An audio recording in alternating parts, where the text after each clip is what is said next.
भूमिखंड कुंजल का च्यवन को अपने पूर्व जीवंत का वृतांत बताकर सिद्ध पुरुष के कहे हुए ज्ञान का उपदेश करना, राजा वेन का यज्ञ आदि करके विष्णु धाम में जाना तथा पद्म पुराण और भूमिखंड का महात्म्य। भगवान श्री विष्णु कहते हैं, राजन, धर्मात्मा पक्षी महाप्राज्ञ कुंजल अपने पुत्रों से यूं कहकर चुप हो गया। तब वट के नीचे बैठे हुए द्विज श्रेष्ठ च्यवन ने उस महाकुश से कहा, महात्मन, आप कौन हैं जो पक्षी के रूप से धर्म का उपदेश कर रहे हैं? आप देवता, गंधर्व अथवा विद्याधर तो नहीं हैं। किसके शाप से आपको यह तोते की योनि प्राप्त हुई है?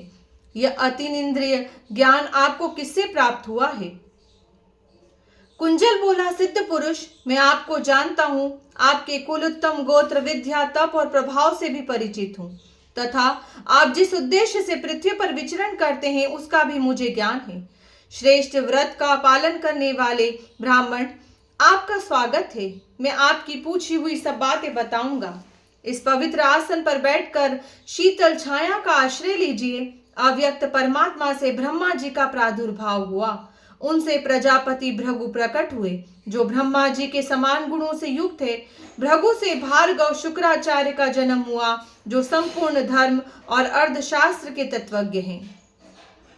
उन्हीं के वंश में आपने जन्म ग्रहण किया है। पृथ्वी पर आप च्यवन के नाम से विख्यात हैं। आप मेरा परिचय सुनिए। मैं देवता, गंधर्व या विद्याधर नहीं हूँ। पूर्व जन्म में कश्यप जी के कुल में एक श्रेष्ठ ब्राह्मण उत्पन्न हुए थे। उन्हें वेद वेदांगों के तत्व का ज्ञान था। वे सब धर्मों का प्रकाशित करने वाले थे। उनका नाम विद्याधर था। वे कुल, शील और गुण सबसे युक्त थे। विप्रवर विद्याधर अपनी तपस्या के प्रभाव से सदा शोभायमान दिखाई देते थे। उनके 3 पुत्र हुए, वसु शर्मा, नाम शर्मा और धर्म शर्मा। उनमें धर्म शर्मा में ही था, अवस्था में सबसे छोटा और गुणों से हीन। मेरे बड़े भाई वसु शर्मा वेद शास्त्रों के पारगामी विद्वान थे। विद्या आदि सद्गुणों के साथ उनमें सदाचार भी था। नाम शर्मा भी उन्हीं की भांति महान पंडित थे। केवल मैं ही महामूर्ख निकला। विप्रवर, मैं विद्या के उत्तम भाव और शुभ अर्थ को कभी नहीं सुनता था और गुरु के घर भी कभी नहीं जाता था। यह देख मेरे पिता मेरे लिए बहुत चिंतित रहने लगे। वे सोचते, मेरा यह पुत्र धर्म शर्मा कहलाता है, पर इसके लिए यह नाम व्यर्थ है।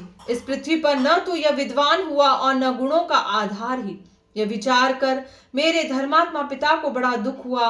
वे मुझसे बोले, बेटा, गुरु के घर जाओ और विद्या को सीखो।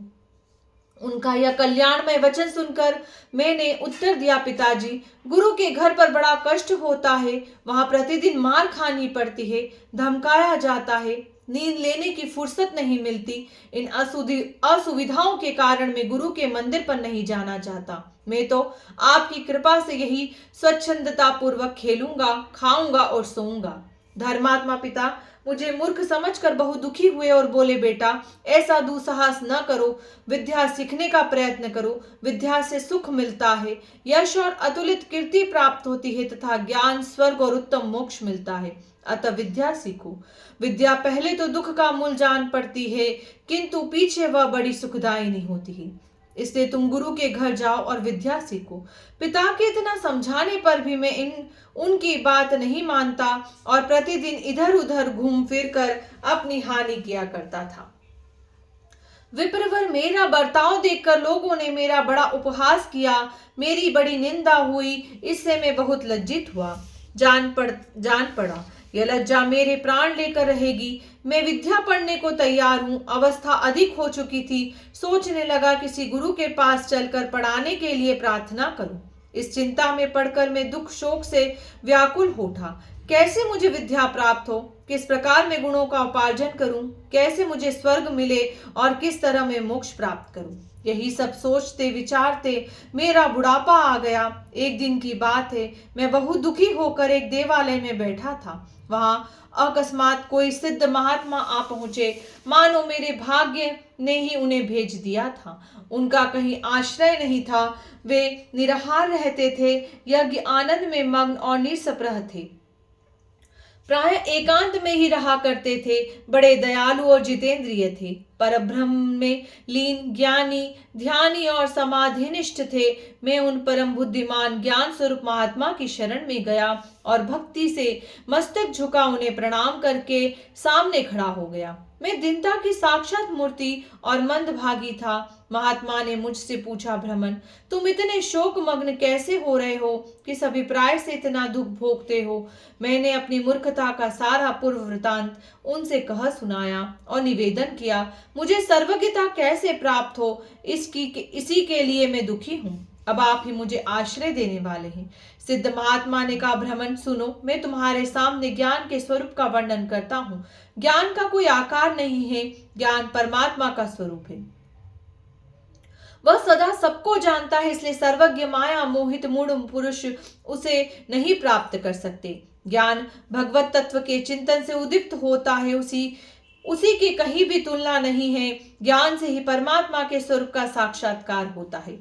चंद्रमा और सूर्य आदि के प्रकाश से उसका दर्शन नहीं किया जा सकता। ज्ञान के न हाथ है, न पैर, न नेत्र है, न कान, फिर भी वह सर्वत्र गतिशील है, सबको ग्रहण करता और देखता है, सबको सूंघता तथा सबकी बातें सुनता है। स्वर्ग, भूमि और पाताल तीनों लोकों में प्रत्येक स्थान पर वह व्यापक देखा जाता है। जिनकी बुद्धि दूषित है वे उसे नहीं जानते। ज्ञान सदा प्राणियों के हृदय में स्थित होकर काम आदि महाभोगों तथा महामोह आदि सब दोषों को विवेक की आंख से दग्ध करता रहता है। अतः पूर्ण शांतिमय होकर इंद्रियों के विषयों का मर्दन, उनकी आसक्ति का नाश करना चाहिए। इससे समस्त तात्विक अर्थों का साक्षात्कार करने वाला ज्ञान प्रकट होता है। यह शांति मूलक ज्ञान निर्मल तथा पाप नाशक है, इसलिए तुम शांति धारण करो। वह सब प्रकार के सुखों को बढ़ाने वाली है। शत्रु और मित्र में समान भाव रखो। तुम अपने प्रति जैसा भाव रखते हो वैसा ही दूसरों के प्रति भी बनाए रहो। सदा नियम पूर्वक रहकर आहार पर विजय प्राप्त करो। इंद्रियों को जीतो, किसी से मित्रता न जोड़ो, वेर का भी दूर से ही त्याग करो। निसंग और निस्पृह होकर एकांत स्थान में रहो। इससे तुम सबको प्रकाश देने वाले ज्ञानी सर्वदर्शी बन जाओगे। बेटा, उस स्थिति में पहुंचने पर तुम मेरी कृपा से एक ही स्थान पर बैठे बैठे तीनों लोकों में होने वाली बातों को जान लोगे, इसमें तनिक भी संदेह नहीं है। कुंजल कहता है, विप्रवर, उन सिद्ध महात्मा ने ही मेरे सामने ज्ञान का रूप प्रकाशित किया था। उनकी आज्ञा में स्थित होकर मैं पूर्वोक्त भगवान का ही चिंतन करने लगा। इससे सदगुरु की कृपा हुई, जिससे एक स्थान में रहकर मैं त्रिभुवन में जो कुछ हो रहा है सबको जानता हूँ। च्यवन ने पूछा, खग श्रेष्ठ, आप तो ज्ञानवानों में श्रेष्ठ हैं, फिर आपको यह तोते की योनि कैसे प्राप्त हुई? कुंजल ने कहा, भ्रमण, संसर्ग से पाप और संसर्ग से पुण्य भी होता है। अतः शुद्ध आचार विचार वाले कल्याणमय पुरुष को कुसंग का त्याग कर देना चाहिए। एक दिन कोई पापी व्याध एक तोते के बच्चे को बांधकर उसे बेचने के लिए आया। वह बच्चा देखने में बड़ा सुंदर और मीठी बोली बोलने वाला था। एक ब्राह्मण ने उसे खरीद लिया और मेरी प्रसन्नता के लिए उसको मुझे दे दिया। मैं प्रतिदिन ज्ञान और ध्यान में स्थित रहता था। उस समय वह तोते का बच्चा बाल स्वभाव के कारण कौतूहलवश मेरे हाथ पर आ बैठता और बोलने लगता, तात, मेरे पास आओ, बैठो, स्नान के लिए जाओ और अब देवताओं का पूजन करो। इस तरह की मीठी मीठी बातें वह मुझसे कहा करता था।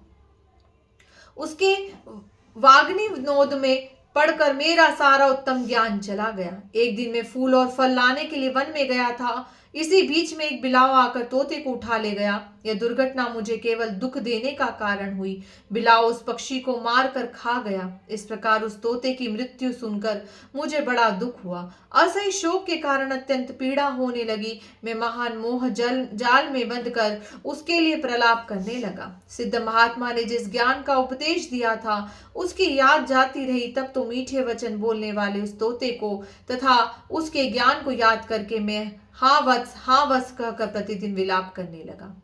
इस प्रकार विलाप करता हुआ मैं शोक से अत्यंत पीड़ित हो गया।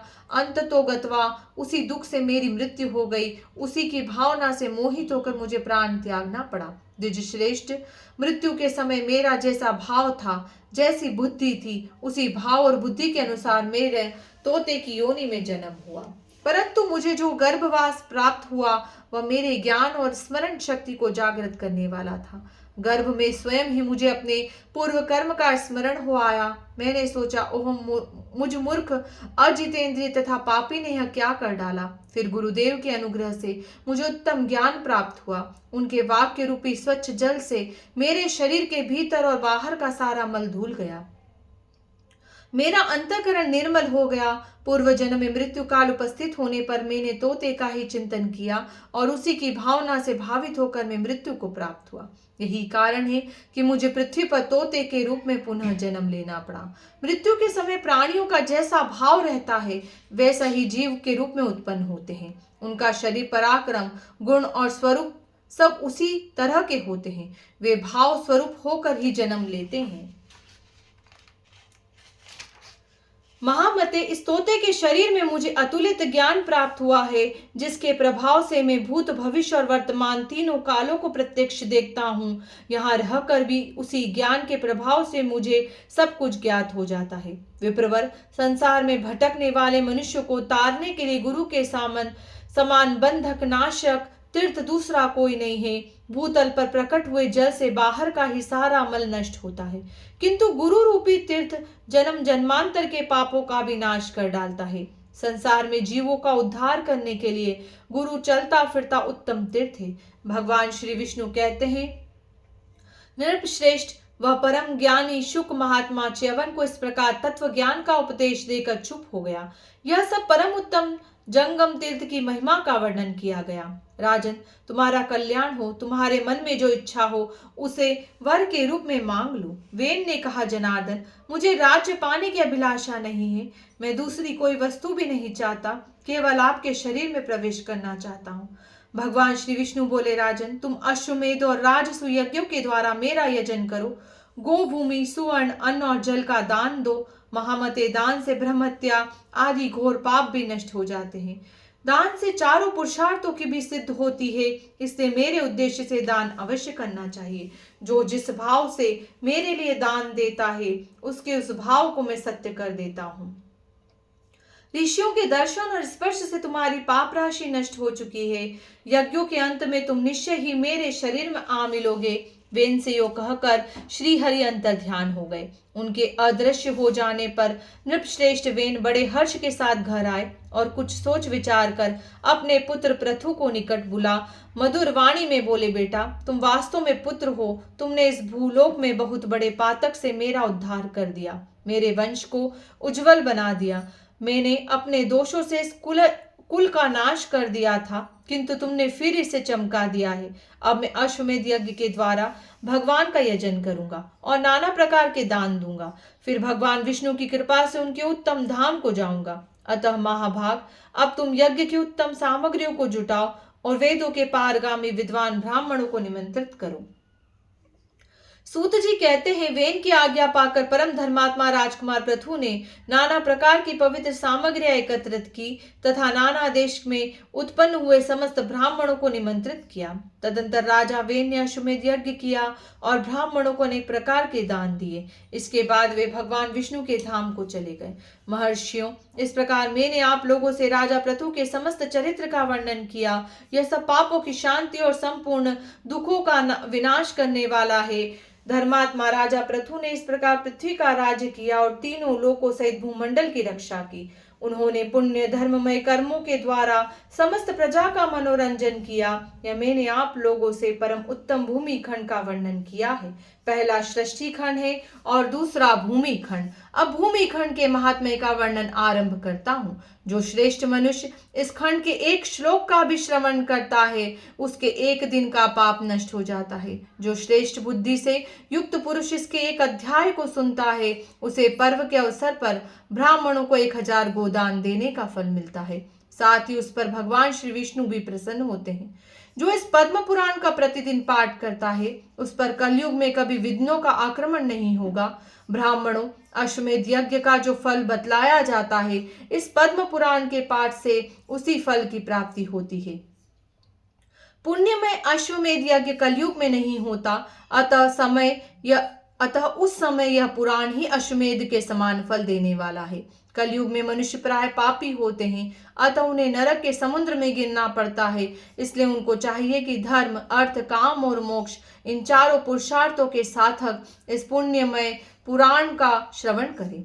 जिसने पुण्य के साधन अनुभूत इस परम पुराण का श्रवण किया, उसने चतुर्वर्ग के समस्त साधनों को सिद्ध कर लिया। इसका श्रवण करने वाले मनुष्य के ऊपर कभी भारी विघ्न का आक्रमण नहीं होता। धर्मपरायण पुरुषों को पूरी पुराण संहिता का श्रवण करना चाहिए।